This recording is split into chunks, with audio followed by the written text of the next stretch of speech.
Je vous invite à prendre votre Bible. Pour une fois, les versets ne seront pas projetés sur le mur. Je vous invite donc à prendre soit votre Bible version papier, version électronique, si ça vous convient. Ça reste quand même la parole de Dieu. Et donc, nous allons dans le psaume 104 ce matin. Le psaume 104. Il y a 35 versets, si je me souviens bien. Et nous n'allons pas lire tout le psaume comme on a assez souvent l'habitude de faire. Un de mes profs à l'Institut biblique a dit c'est bien de lire le passage sur lequel on va prêcher tout au début. C'est comme si on met la table. Vous voyez, on se prépare, la parole de Dieu étant notre nourriture. Quand on lit le passage, on met la table. Bon, exceptionnellement, ce matin, nous n'allons pas faire cela. Nous allons faire plutôt un survol de ce psaume. D'accord? Et vous allez comprendre, j'espère, pourquoi cela. Et le message, la prédication sera assez simple ce matin. Et on va commencer, bien sûr, avec le verset 1, où on a une répétition de ce que nous avons vu la semaine dernière. Alors, si vous étiez là la semaine dernière, j'espère que vous vous en souvenez. Si vous n'étiez pas là, allez sur la chaîne YouTube de l'Église et là, vous allez pouvoir écouter, voir la prédication de la semaine dernière. Ce verset 1 qui nous dit du psaume 104, « Mon âme bénit l'Éternel. Éternel, mon Dieu, tu es infiniment grand. » Que Dieu bénisse sa parole, qu'il l'utilise dans notre vie aujourd'hui et chaque jour de notre vie. Contrairement au psaume 103 et beaucoup d'autres psaumes, nous ne savons pas exactement qui a écrit ce psaume. Beaucoup supposent que c'est David. Et c'est tout à fait possible. Les tourneaux de phrases, les sujets, ça semble comme ça pouvait être lui qui l'a écrit, mais on ne sait pas exactement. Et j'aime bien relever à chaque fois que c'est le cas, parce que ça veut dire on peut vraiment se l'approprier. Ma vie, elle n'est vraiment pas comme celle de David. Ma vie n'est pas comme celle des fils de Corée ou Asaph, les autres auteurs des psaumes. Et quand c'est inconnu, on ne sait pas exactement qui l'a écrit, moi, je peux m'identifier à cela. Enfin, moi, je trouve plus facilement. Et puis, ici, on commence très personnel, comme nous avons fait la semaine dernière. Mon âme. Mon âme. Pas celle des autres, mais mon âme. Je parlais avec quelqu'un tout récemment, j'ai cité ce verset dans Job, où Job, il dit « Je sais que mon Rédempteur est vivant et il se lèvera le dernier sur la terre.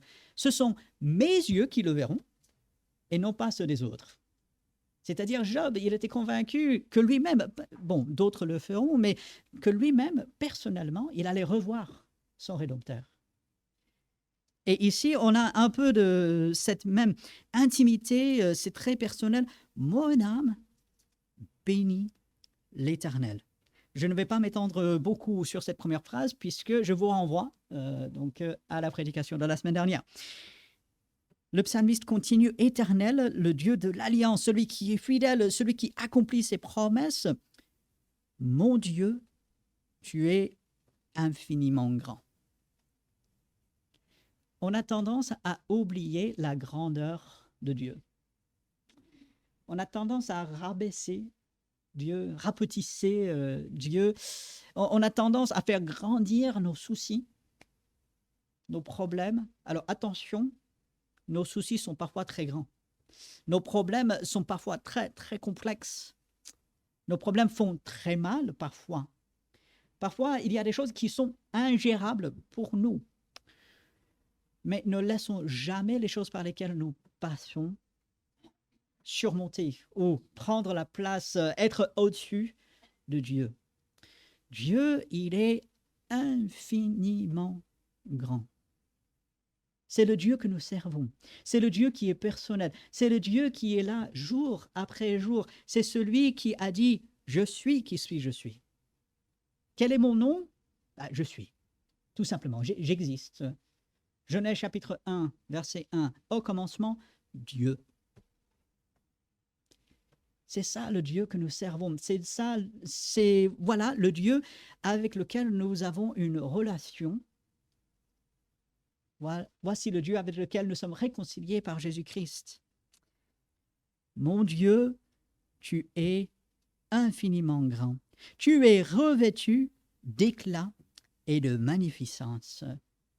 Dans le temple de Dieu, tout s'écrit gloire, n'est-ce pas? Ce verset, Dieu, il est grand. Et quand Dieu devient de plus en plus grand à nos yeux, comme dit le chant, les choses de cette terre pâliront peu à peu. Il ne faut pas minimiser les soucis. Il y a des gens qui disent « Ah, c'est rien, c'est rien ». Non, c'est quelque chose. Les soucis par lesquels nous passons, les difficultés, les problèmes, oui, ça fait mal. Mais qui est là, qui aide, qui met ses grands bras autour de nous, ses bras éternels? Ben, c'est Dieu. Et Dieu est revêtu d'éclat, de magnificence. C'est la lumière, c'est la clarté. C'est beau. Ça, c'est Dieu. Et puis, à partir du verset 2, le psalmiste va faire quelque chose d'assez intéressant. Ce n'est pas vraiment quelque chose que nous avons vu jusqu'à présent et je veux bien vraiment le relever. Comme j'ai dit, on fera un petit survol et vous pouvez même le noter dans votre Bible si ce n'est pas encore fait. Entre le verset 2 et le verset 6, il va parler de la terre, il va parler des eaux, il va parler des eaux qui sont au-dessus, il va parler d'une voûte. Et on va revenir là-dessus. On peut comparer cela au premier jour de la création. Et entre le verset 7 et le verset 18, eh bien là, on va associer au deuxième. Et ensuite, à partir de verset 19 jusqu'au verset 23, voilà, quatrième jour de la création. Et ensuite, verset 24 jusqu'au verset 30, là, on va faire les jours 5 et 6. Et il est intéressant, et plus je commençais à creuser cela, méditer, je me dis, mais c'est merveilleux, Seigneur, tu as dirigé ce psalmiste à écrire une partie de ce psaume pour chaque jour de la semaine. Puisque Dieu, bien sûr, il prend les 6 jours pour créer tout cet univers, il se repose le 7e jour, il nous donne un exemple de repos, il nous donne un exemple de cycle, de rythme naturel. Et ça veut dire chaque jour, eh ben, nous pouvons nous concentrer sur les œuvres de Dieu. Chaque jour, nous pouvons prendre un moment et dire « Ah, Dieu, je te loue parce que toi, tu as créé. » Et dans ce monde où on essaye de nous dire que nous sommes des descendants de petits microbes quelque part dans l'univers qui sont venus de on ne sait pas où, dans un monde où on essaie de nous faire croire qu'on descend des singes, qui veut descendre des singes? Pas moi, hein. Mais je ne pense pas à vous non plus. Hein. J'avais entendu à un moment donné, notre ADN porte plus de ressemblance à l'ADN des poules que des singes. Ah, est-ce vrai? Je ne sais pas, je n'ai pas vérifié, mais je trouvais ça intéressant. Voilà. Bon. Non, nous ne sommes pas le fruit du hasard. Nous ne sommes pas le fruit de quelques atomes qui se sont rencontrés et qui se sont écrasés il y a des milliards d'années. Non. Nous sommes la création spéciale de Dieu. Et ça doit inspirer la louange jour après jour. Et jour après jour, nous pouvons penser au fait que Dieu a créé ce monde. Nous pouvons remercier Dieu pour la création que nous voyons autour de nous, même lorsqu'il pleut et il fait gris. Vous savez, parfois, le ciel il est gris, ça crachote un peu, il fait humide, on a un peu froid, il faut mettre la veste. On n'est pas content. Hein. Surtout, je pense à nos bien-aimés qui doivent se lever tôt, qui vont au travail, qui prennent le train. Je pense à vous qui doivent aller avec des collègues qui ne sont pas chrétiens. On entend toutes sortes de choses. Et il serait facile de se laisser entraîner dans toutes ces pensées assez déprimantes, assez décourageantes, qui nous tirent un peu vers le bas. Et quand on arrive à un passage comme celui-ci, ben là, ça tire vers le haut, n'est-ce pas? Ça relève. Et si vous revenez avec moi Au verset 2, les images que le psalmiste utilise ici pour parler un peu de la création et pour inspirer sa propre louange, jour après jour. Et je vous encourage, cette semaine, faites l'expérience. Prenez chacun de ces passages cette semaine, jour après jour, et concentrez-vous sur la louange à Dieu pour les différents aspects que nous voyons ici. Alors, verset 2. Dieu s'enveloppe de lumière comme d'un manteau. Ah, c'est formidable. Imaginons la lumière qui pénètre tout, en fait, mais pour Dieu, c'est tout autour de lui. Et vous allez jusqu'en Apocalypse, devant le trône de Dieu, qu'est-ce qu'il y a? C'est la lumière. C'est une mer comme du cristal, c'est clarté, c'est merveilleux. Et puis, il étend les cieux comme un pavillon. Qu'est-ce que j'aime bien cette expression, cette idée. En fait, Dieu, l'univers, pour lui, c'est comme une petite maison, une petite demeure. Cet univers que l'homme est encore en train de découvrir. L'homme envoie ses sondes à des millions d'années-lumière. Et l'homme espère trouver quelque chose, l'homme espère trouver la vie. Il faudrait mieux de se concentrer sur la vie sur la terre, n'est-ce pas? L'homme est à l'écoute de beaucoup de choses, l'homme devrait être à l'écoute de Dieu. Dieu qui a créé tout cet univers, et pour lui cet univers, c'est juste une petite habitation. Voilà, notre Dieu est tellement grand. Verset 3, il forme avec les eaux le faîte, c'est-à-dire le dessus, là où ça se rejoint, on peut penser à un toit où les deux morceaux viennent ensemble. Il forme avec les eaux le faîte de sa demeure, il prend les nuées pour son char, il s'avance sur les ailes du vent. Il fait des vents ses messagers, des flammes de feu ses serviteurs. Alors des versets qui sont repris dans l'Épître aux Hébreux. Il a établi la terre sur ses fondements. Elle ne sera jamais ébranlée. Quand vous commencez à vous inquiéter avec tout ce que les écologistes nous disent, revenez à ce verset. Dieu y garde la terre jusqu'à la fin. Et peu importe ce que l'homme lui fait, cette terre, elle demeurera jusqu'à ce que Dieu décide. Pas avant. Ça encourage. Et ça devrait nous pousser aussi à prendre soin de cette terre que Dieu nous donne. J'arrête là. Verset 6. Tu l'avais couverte de l'abîme comme d'un vêtement. Les eaux s'arrêtaient sur les montagnes. Ici, en résumé, c'est ce premier jour de la création. Au commencement, Dieu créa les cieux et la terre. La terre était informe et vide. L'Esprit de Dieu se mouvait sur les eaux. Et demain, lundi, vous pouvez revenir sur ces versets et dire merci Seigneur d'avoir créé cet univers particulièrement. Tu as pris le temps et avec ta parole, tu as parlé et cet univers est venu à l'existence. Et moi, je t'appartiens. Si Dieu, il est assez grand pour avoir formé cet univers, il est bien assez grand pour s'occuper de nos besoins, pour nous diriger, pour pourvoir, pour nous aider, pour nous encourager, pour nous relever. Si Dieu tienne ferme les fondements de cette terre, de ce globe sur lequel nous sommes, il est puissant pour nous aider dans chaque situation.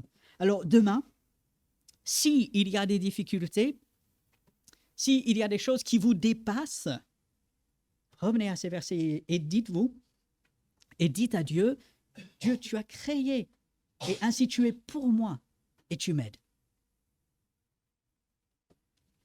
Au verset 7, là, nous transitionnons vers le deuxième jour, où en plus de faire référence un peu au deuxième jour de la création, on peut voir aussi une image du déluge, puisque les eaux couvrent, mais ensuite, les eaux fuient. Regardez verset 7. Elles ont fui devant ta menace. Elles se sont précipitées à la voix de ton tonnerre. Des montagnes se sont élevées, des vallées se sont abaissées au lieu que tu leur avais fixé. Tu as posé une limite que les eaux ne doivent point franchir, afin qu'elles ne reviennent plus couvrir la terre. Il conduit les sources dans les torrents qui coulent entre les montagnes. Elles abreuvent tous les animaux des champs. Les ânes sauvages y étanchent leur soif. L'homme essaie de maîtriser l'eau. Il faut aller aux Pays-Bas pour voir comment l'homme il arrive quand même à maîtriser l'eau, à arrêter pour faire en sorte que il puisse avoir de la terre pour cultiver, pour se protéger. Mais finalement, devant l'eau, parfois l'homme est impuissant. J'ai eu l'occasion d'aller sur YouTube suite au tsunami au Japon, il y a plusieurs années. Et c'est bouleversant, c'est même un peu effrayant quand on le voit. Des tsunamis, on en parle et parfois on voit dans les films, c'est comme cette grosse vague qui arrive et qui emporte tout, mais en fait, c'est rarement comme cela. Si vous allez vous taper sur YouTube, tsunami, Japon, je crois que c'était en 2012, si je ne me trompe pas, j'oublie l'année exacte.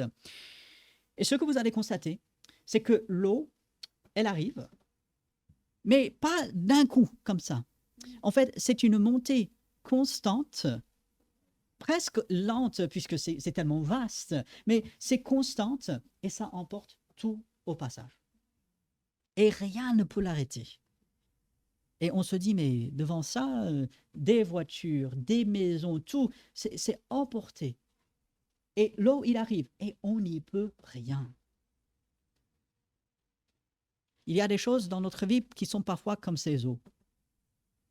C'est comme une tsunami qui arrive et l'homme, il va faire stop, stop, et ça ne fait rien du tout. Devant l'eau, vous dites stop, l'eau va dire, déjà l'eau ne parlera pas, mais l'eau va dire, et alors j'arrive, tant pis. Hein. Parfois, il y a des situations dans notre vie qui sont comme ça. Et qui peut faire quelque chose? C'est le Dieu qui a fixé les limites des mers. Devant Dieu, l'eau, elle arrive jusqu'à un certain point. Et puis, elle n'ira pas au-delà. On parle des montées de la mer, n'est-ce pas? On parle des fontes, des glaciers. On se dit, si on n'agit pas dans tant d'années, tout va fondre, les niveaux de la mer vont monter, ce sera détresse et tout. Encore une fois, Dieu, il a fixé les limites de la mer.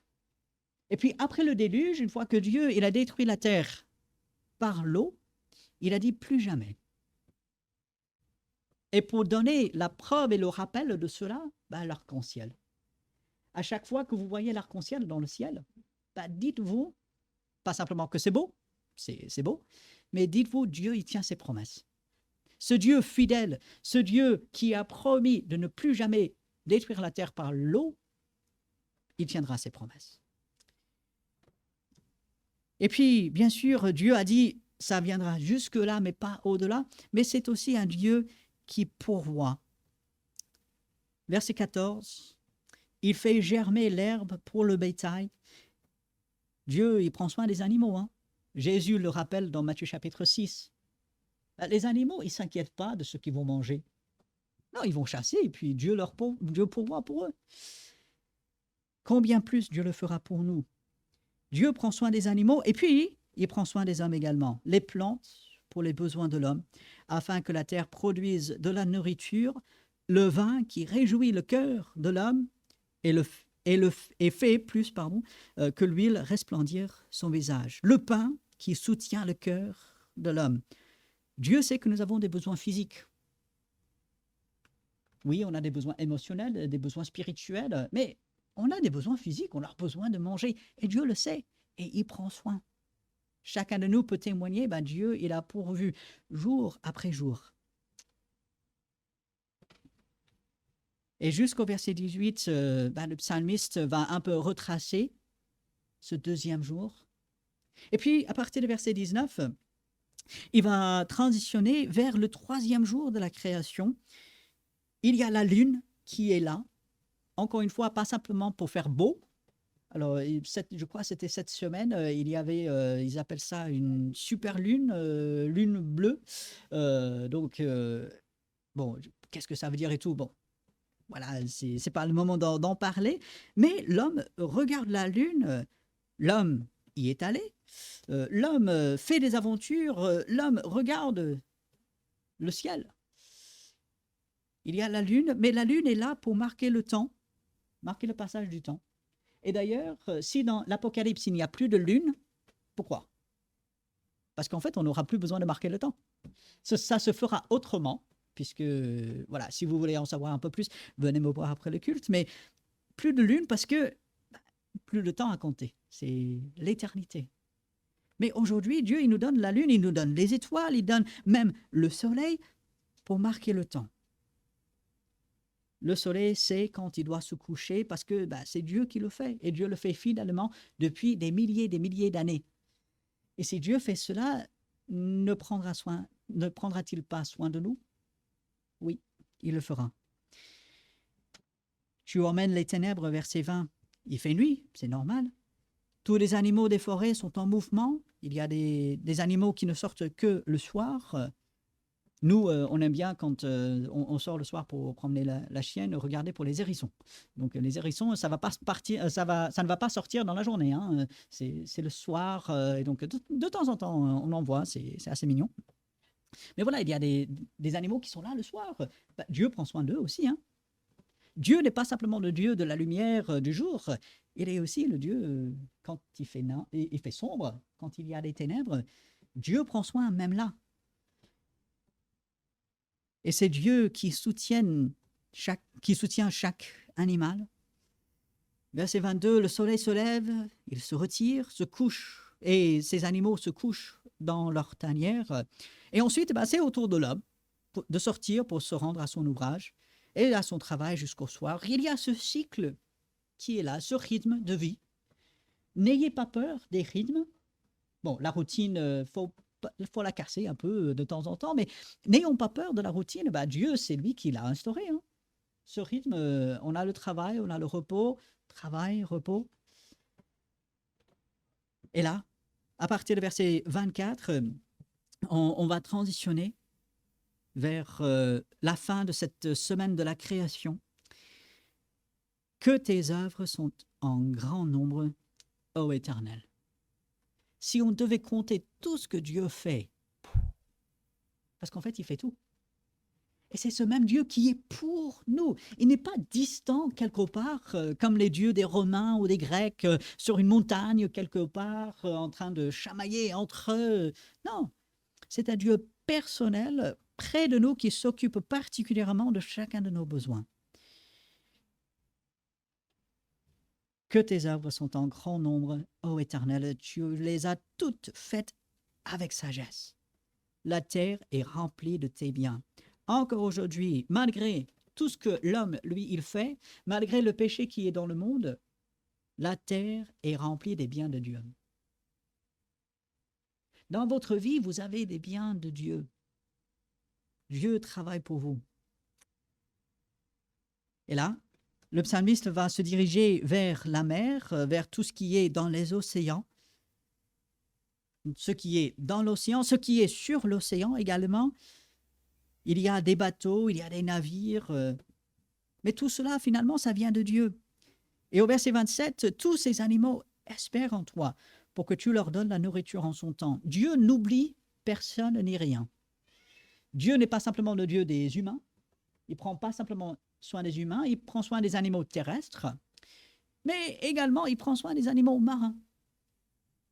Et Dieu prend soin même des animaux que l'homme n'a pas encore découverts. Vous y pensez? Il y a des animaux que l'homme n'a pas encore découverts. Et Dieu est en train aujourd'hui, en ce moment, de prendre soin de ces animaux-là. Dieu ne prendra pas-il soin de nous, nous qu'il connaît par notre nom? Si nous lui appartenons en tant qu'enfants de Dieu, il nous a rachetés par Jésus-Christ de notre vaine manière de vivre, nous laissera-t-il tomber? Mais jamais de la vie. Et quels que soient les animaux, aussi petits, aussi grands, terribles qu'ils soient, au verset 26, il est question de ce Léviathan, sûrement une sorte de dinosaure marin. Alors on ne sait pas exactement qu'est-ce que c'était, mais ça devait être terrible. À chaque fois qu'on parle de lui dans la Bible, c'est quelque chose que l'homme ne maîtrise pas. C'est quelque chose que l'homme, il est incapable, mais Dieu, lui, il est. Ce que l'homme ne peut pas faire, Dieu, lui, il peut le faire. Et tous ces animaux espèrent en toi. Les animaux regardent vers Dieu. Combien plus les hommes devraient le faire? Combien plus nous devons le faire? Verset 28, tu leur donnes la nourriture, ils la recueillent, tu ouvres ta main et ils se rassasient de bien. Tu caches ta face, verset 29, ils sont tremblants. Tu leur retires le souffle, ils expirent, retournent dans leur poussière. En fait, c'est Dieu qui donne la vie. C'est Dieu aussi qui la retire, même pour les animaux. Les animaux, Dieu, il a l'œil sur eux, même lorsqu'ils meurent. Verset 30, tu envoies ton esprit, ils sont créés, et tu renouvelles la face de la terre. Avec Dieu, il y a toujours de l'espérance. Dieu est le Dieu créateur. Dieu n'est pas le Dieu destructeur. Non. Dieu, il est le Dieu créateur. Il est le Dieu de la vie. Comme Jésus va dire, Dieu, il n'est pas le Dieu des morts. Non, il est le Dieu des vivants. Et voilà pourquoi nous allons vers lui. Et puis à partir du verset 31, c'est un peu comme une sorte de repos. On peut l'associer au 7e jour où Dieu se repose. Et là, le repos, c'est quoi? C'est la louange envers Dieu. Verset 31, comme nous avons écouté tout à l'heure, que la gloire de l'Éternel subsiste à jamais. Et elle subsistera. Ici, il n'y a pas de doute. Ah, j'espère que la gloire de Dieu subsistera, mais non, non, non, non. Elle subsistera. Que l'Éternel se réjouisse de ses œuvres, et il le fait. Et regardez combien Dieu il est grand. Il regarde la terre, et elle tremble. Oh, combien le regard il est puissant. Le regard des parents, parfois c'est tout ce qui suffit. Hein. Pour moi, c'est tout ce qui me suffisait. Un regard soit de mon père, soit de ma mère, et là, c'était fini. Un regard, il peut être puissant. Le regard de Dieu, combien plus. La terre tremble, il touche les montagnes.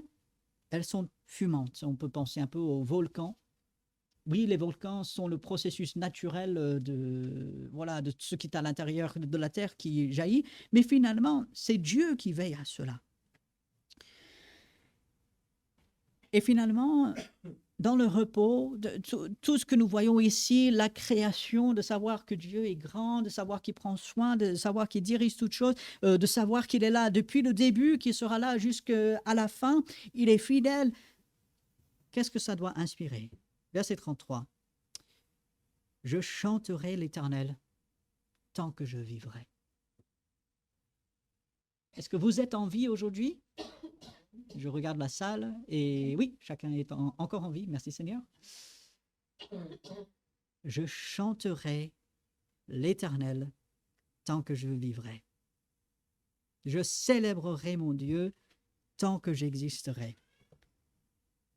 Ce qui est intéressant, c'est que je suis convaincu que le psalmiste ici ne parle pas simplement de sa vie, de son existence physique ici sur cette terre. Le psalmiste, il a un regard même plus loin que cela, puisque est-ce que notre vie s'arrête à la mort? La vie physique, oui, mais effectivement, nous allons passer l'éternité quelque part.